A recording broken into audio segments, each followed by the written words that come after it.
ప్రియమైన క్రైస్తవ సహోదరులందరికీ happy Christmas to you. క్రైస్తవేతరులకు కూడా ప్రత్యేకంగా హ్యాపీ క్రిస్మస్. క్రిస్మస్లో ఉన్న గొప్పతనం ఏంటంటే ప్రియరా, క్రీస్తు ఈ లోకానికి మానవుడిగా వచ్చిన అభిషక్తుడు. మీకు అర్థమయ్యే భాషలు చెప్పాలంటే, మానవుడు పాపం చేసి పతనమయ్యి నాశనాన్ని తెచ్చుకుంటూ శాంతి, సంతోషం, సమాధానం లేకుండా సమస్యలతో బతుకుతూ ఉన్నాడు. చనిపోయి నరకంలోకి వెళ్తూ ఉన్నాడు. అది సత్యం ప్రియులరా.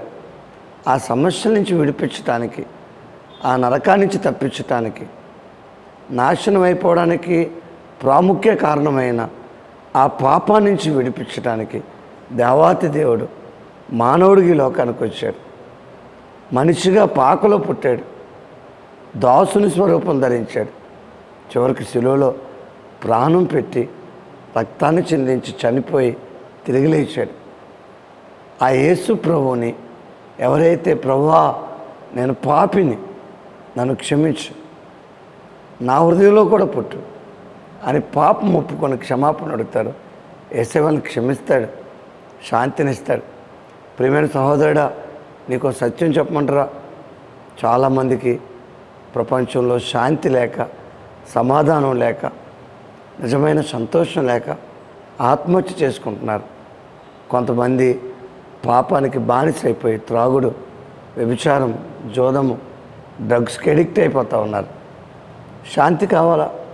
యేసయ్య దగ్గరికి రా అంటే, యేసయ్య నేను పాపిని, నన్ను క్షమించు, నా హృదయంలోని జన్మించు, పాపం ఒప్పుకో.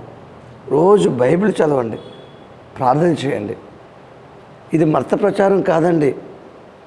శాంతి, సమాధానానికి ఒక గొప్ప అవకాశం, పరలోక రాజ్యానికి ఒక గొప్ప మార్గం కావాలా మీకు? అలా అయితే అలాంటి నిజమైన సంతోషం, ఆనందం ఇవ్వడానికి యేసు ప్రభు నీ హృదయంలో పుట్టడానికి సిద్ధంగా ఉన్నాడు. అదే నిజమైన క్రిస్మస్. చాలామంది క్రైస్తవులకు కూడా నిజమైన క్రిస్మస్ లేదు. కారణం ఏంటంటే, పాపాలు ఒప్పుకోకుండా పాపంలోనే జీవిస్తూ ఉన్నారు. పాపం ఒప్పుకోండి, యేసయ్యను హృదయంలో చేర్చుకోండి, సంతోషాన్ని పొందుకోండి.